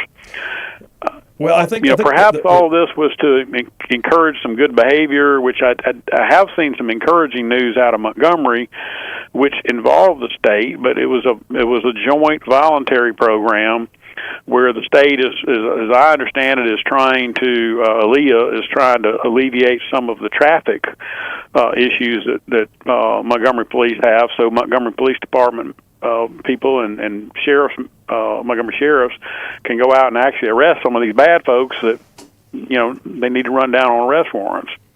Well, I guess the bottom line for me is there's not been a clear definitive plan. The concept appears to be go ye therefore and step in where the locals are not getting it done. But that also seems to imply that big government knows best. And I get it. You're right. I totally agree that there are times when we saw, like, the deal. How many times, man, when local legislation comes up and one of them says Jefferson County, we all go, oh, God, what's that?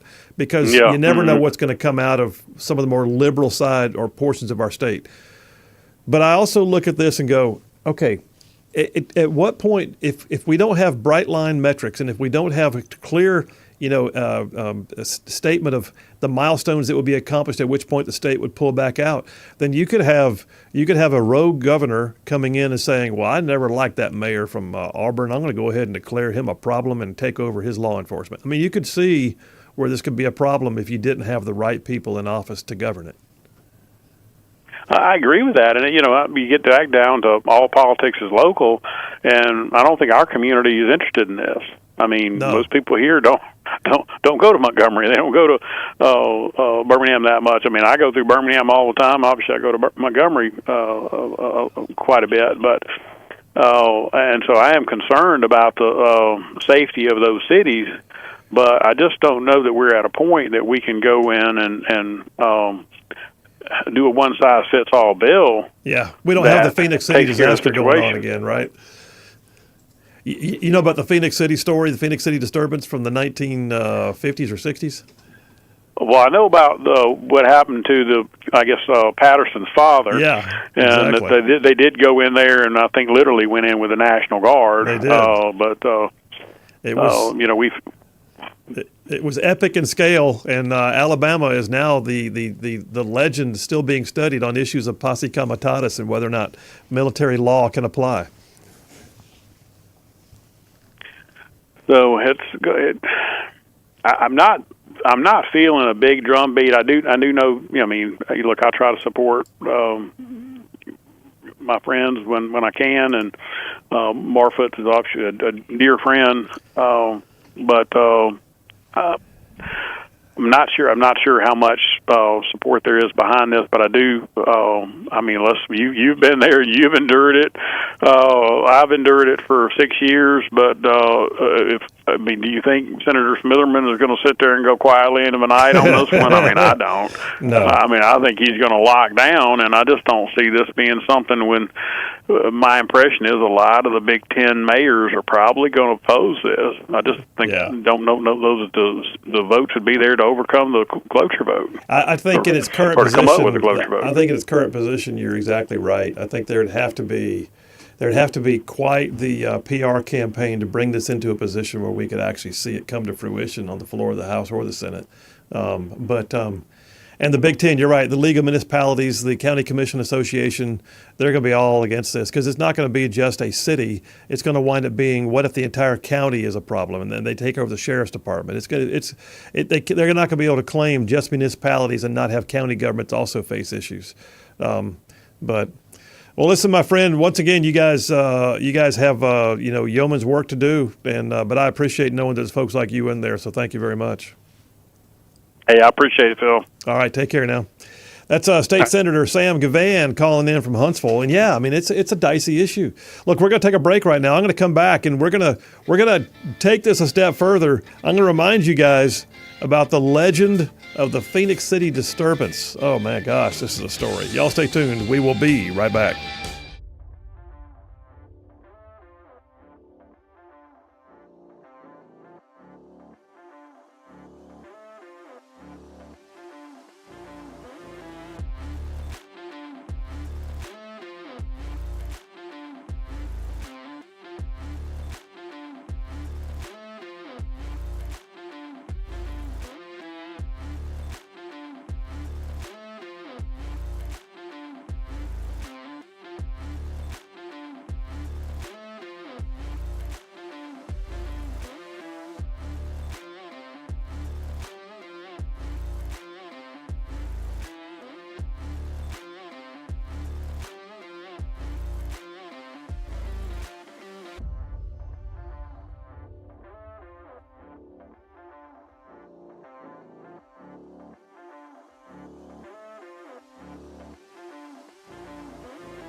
And we are back. Phil Williams, Rightside Radio. Solid, conservative, and just plain right.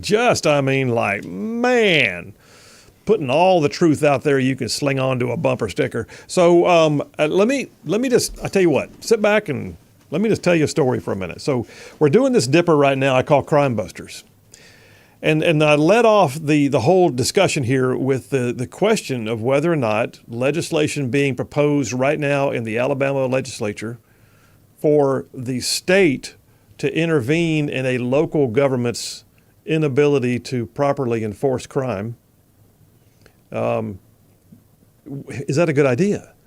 Do you want to see the state swoop in and tell a local mayor and council or a county government that, you know what, we can do a better job than you, so you're on probation now and we're here to fix things? Well, that's a big government problem, right? That's the kind of thing where you look at it and go, okay, home rule means nothing at that point. But Alabama is the state in this nation that has the history of this. The history. If you're not familiar with the story about Phoenix City, Alabama, and by the way, for those of you that aren't familiar, Phoenix is spelled Phenix. Phoenix City, Alabama, down yonder by Auburn, near the Georgia line. Phoenix City. There's movies that have been made about what is known as the Phoenix City story. Phoenix City, Alabama, 1954, was the place where the actual term Sin City, USA originated. It wasn't Las Vegas. It was Phoenix City, Alabama. Sin City, USA. It was so bad in Phoenix City that apparently George Patton was actually a commander there at Fort Benning prior to World War II. He said that he'd just soon go ahead and take his tanks and flatten Phoenix City, Alabama, because he had so many of his soldiers that got beat up or robbed or had their money swindled out of their pockets on the weekends when they had liberty. So Phoenix City, Alabama, really? Yeah. It got so bad. The town was so corrupt. The leadership of the town, the law enforcement of the town was so corrupt that it became notorious, and yet there was a kind of a wink and a nod from Montgomery. They never did anything. They weren't, it's probably on the take, to be honest with you. And then came Albert Patterson. Albert Patterson, a man from Phoenix City who was one of the few citizens who was sick of seeing his city be something like Boss Hogg and his strong arm tactics. It was awful, y'all. So Albert Patterson decided he was going to run for Attorney General of the state of Alabama. And he ran on a platform in 1954 of reforming the city. And he won the Democrat nomination, which back in that day pretty much assured that he was going to be the next Attorney General.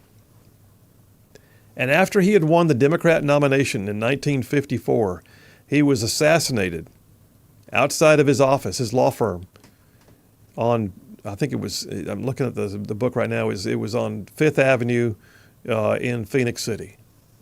Albert Patterson, pretty much the presumptive next Attorney General of the state of Alabama, was killed by the corrupt forces who did not want Sin City, USA to be they were so brazen at this point that they believed they could get away with that.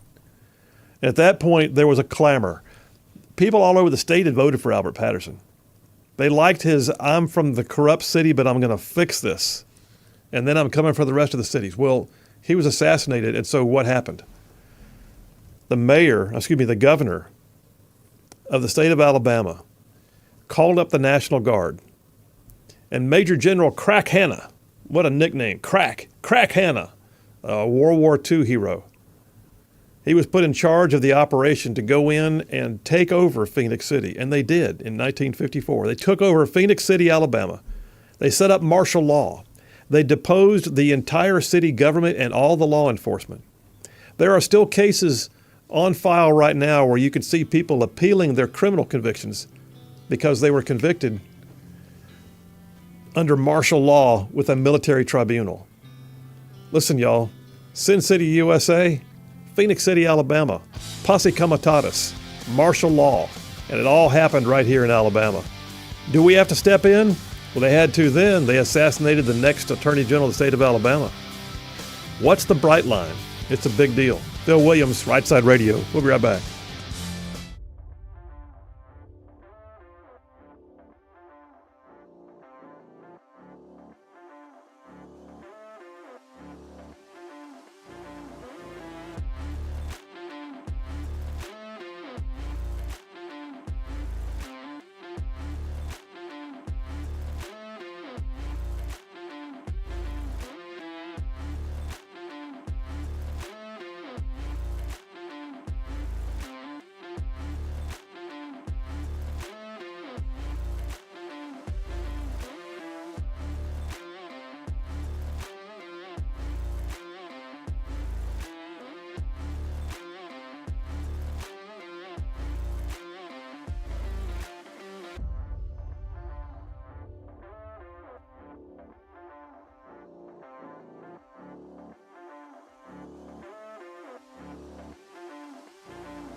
And we are back. Phil Williams, Rightside Radio, solid, conservative, and just plain right.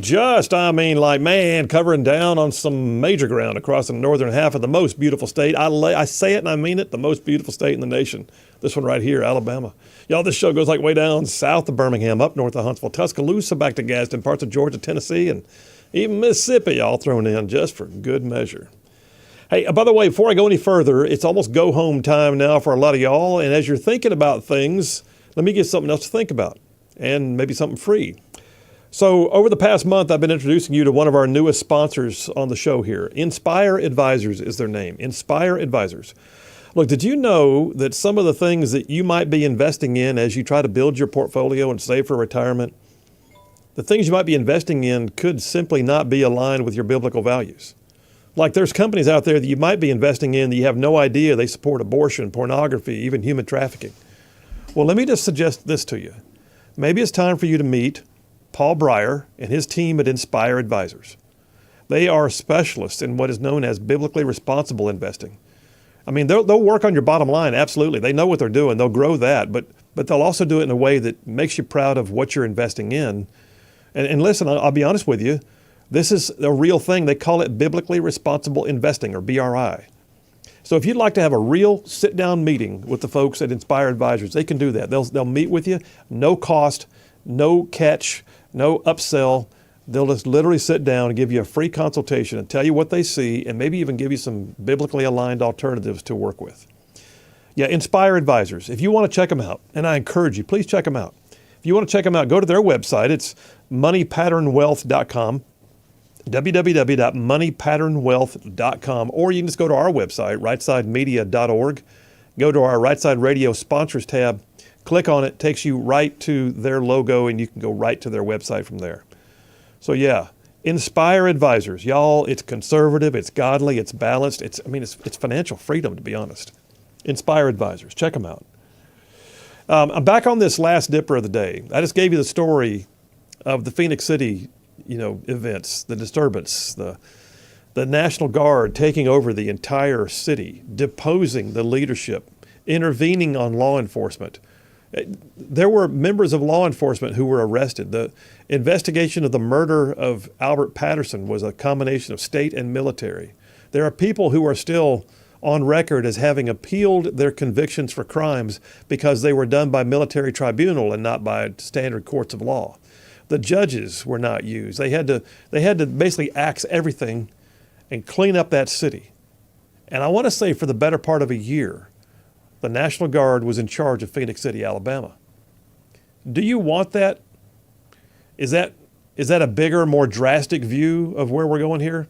We've got this bill that's being floated right now where the state of Alabama would intervene when local governments are not doing their job on law enforcement. I got a piece here from Seattle. Seattle? Yeah, go with me here. I got a piece from Seattle. Dateline yesterday. Seattle business owners warn that violent crime is happening on a near hourly basis, saying this is madness. Seattle residents and business owners are voicing their concerns about crime, which is perpetrated nearly hourly, and saying people who commit assaults reemerge after their arrest to cause even further chaos. They're talking about all the horror stories of things they're seeing. Y'all, people will flee a downtown. They will. They'll stop. They'll quit opening their businesses there. They'll close down the ones they have. They'll stop making their employees come into the office. They'll just basically say enough of this. And they'll move to a place where they can be A, appreciated, and B, protected. In this story about Seattle, you've got people talking about how there's property damage constantly, setting garbage trucks on fire in front of their offices. Commercial real estate broker Tom Graff said the current approach to crime is not working, it's not sustainable. The interim police chief, because they've lost their police chief, the interim police chief named Sue Rahr told Fox News the department has lost 400 officers, and anticipates their staffing is going to remain below what is needed for the next 2 to 3 years. Saying, I think we got to get back to fighting crime. We got off track over the last couple of years. You think? So that's Seattle. But what's happening in Birmingham? I mean, are they getting it done? Story here from AL.com 2 days ago.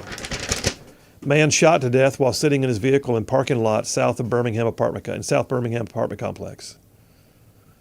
The shootings in I'm not even dealing with Montgomery right now. The shootings in Birmingham have been running at peak numbers for a while now. It says Birmingham police on Saturday identified the victim as a guy named Rico Dwayne Stevenson. He was 30 years old.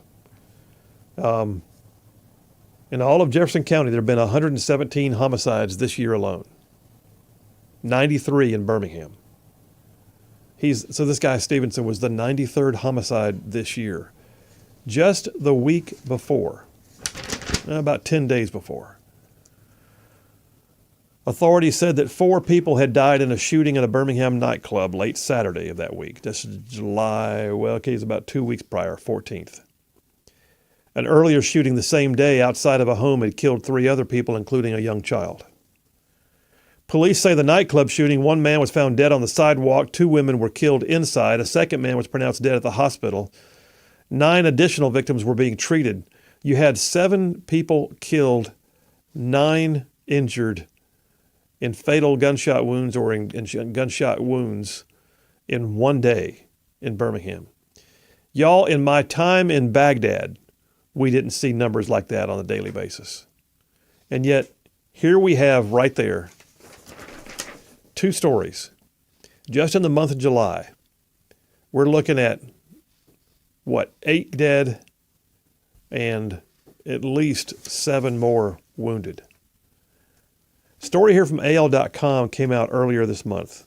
At the close of June, they began to tally the numbers. AL.com reports that there were 75 homicides at that time. Of course, now we're up. There were 75 homicides in that time from January through June. A 10% increase over the same time last year. 10% over last year, which is more than a 15% increase overall. In all of Jefferson County, there have been 98 killings as of July 1st. The city ended the year 2023 with 135 homicides, which was actually a 6% decrease over the year prior because in 2022, they broke a record. It was the deadliest year in Birmingham history in 2022. 144 homicides in the year 2022. Down to 135 in the year 2023. And now 2024 has put Birmingham on the list as one of the most dangerous cities in the nation. I am not generally speaking, for the idea of the state intervening. I don't believe we're at a Phoenix City level, right? I don't. But I'm looking at story after story here of a city that I love. A city that I spent a lot of my time growing up in. A city where I still have family members. A city that for years was called the Magic City and in my opinion is becoming the Tragic City in many ways. Now, is there a lot going for it? Yes. There's an amazing amount going for the city of Birmingham. And they have got to change some leadership. They have got to get the city of Birmingham back on track. And you're not going to do it with failed leadership like Randall Woodfin, who smiles and looks hip but does nothing to make his city a safer place for his residents. He can talk about being out there and doing things to bring equity and diversity and all that, all he wants to. People want to know, if I walk the streets at night, am I going to get shot? People want to know, if I decide to go ahead and take the risk of opening a business, should I put it in downtown or should I not? And here's the thing. When you start losing your radical Democrats, you know you've got a problem. Story here on 1819 News. State Representative Wandalyn Gavan. And by the way, if you don't know her, Wandalyn Gavan is a radical. She's a bit of a nut. I have seen her go off on the floor of the House before. I mean, she's an activist. She's an absolute, montage. I mean, every day is a different wig and giant glasses and fashionista. I mean, she considers herself to be all the thing, right? But State Representative Wandalyn Gavan, Democrat from Birmingham, story here on 1819 News a couple of days ago, has a message for Birmingham city leaders. She says it's not personal, it's just business. She said, we're in a state of emergency. Birmingham is a disaster zone on any given day because of the crime. It's a great city. It's the magic city. But it is now becoming the city of horrors. And when I say horrors, I mean bodies dropping at any given time, and something's got to give. So we have too many bodies dropping, said Gavan. It's one body after another, killing. It's crazy. You can't even go to the store. In her district, she said she's heard from elderly people who are scared to work in their yards. 911 response times are too long. She said she was sickened by what she had seen with her own eyes. She said, listen, if you go up 3rd Avenue on Saturday, it's a zoo. People have taken over the street. The exhibition driving's out of hand. I got stuck in one. I've never been so scared in my life. She said a little 16-year-old boy just died a few weeks back. Listen, why? He went to the store, and he looked at a guy, and the guy was offended, and he left home for only a few minutes, and now he's dead. We had a 5-year-old baby killed. The mother and father also killed. Come on, people, she said. That was awful. This is Wandel Gavan, who I don't think I've ever agreed with anything, she said. I got to tell you, Randall Woodfin, if somebody out there knows you, if Liberal Mayor Randall Woodfin is listening right now, you just lost one of your liberal allies who was sick of seeing people die in the streets of your city. It is time to do some policing. We have men and women in blue down yonder in Birmingham who do an amazing work, and they are outnumbered, and they are underappreciated, and you've got an administration right now that makes their job harder, doing things like saying no-knock warrants and flashbangs are no longer allowed. Why? Because they scare the bad guys? Wandel Gavan says she believes city leaders must get serious about enforcing crime and pursuing justice. Wow. That's a liberal Democrat. I'm talking like a freakishly liberal Democrat. And she says we got to stop playing with these criminals. We need to call them out for what they are. The article points out that U.S. News and World Report just ranked the city of Birmingham the 4th most dangerous city in the U.S. Y'all, I'm not for big government takeovers. I'm not. I don't like it. I think what's going to wind up having to happen here, though, is the city of Birmingham is going to have a knot jerked in its tail. Someone's going to have to get hold of, I don't know, the funding sources that they rely upon for the state of Alabama, something. I don't think we're going to wind up seeing a change, like a deposing, like a Phoenix City. I don't think we're going to see that bill pass that I was talking about earlier. I don't think it's going to happen. But y'all, we need Birmingham back. I want Birmingham to be that bright, shiny place where people can go and they see innovations and they see jobs and they see all the things that made it famous and gave it its name, the Magic City, with the growth that was so exponential. I'm just saying, it's a shadow of itself right now compared to where it used to be. And crime busters, let's bring the heat, y'all. And here's the other thing. It's time to vote out Randall Woodfin. Send him packing. I think he's looking for a jog with Kamala Harris anyway. All right, we're taking a break right now. We'll take the last break of the day. We'll come right back. I got some text messages to get cleaned up on and see what y'all think about what I've been talking about. You guys call it or text it, 833-687-4448. That's 833-68-RIGHT. We will be right back.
And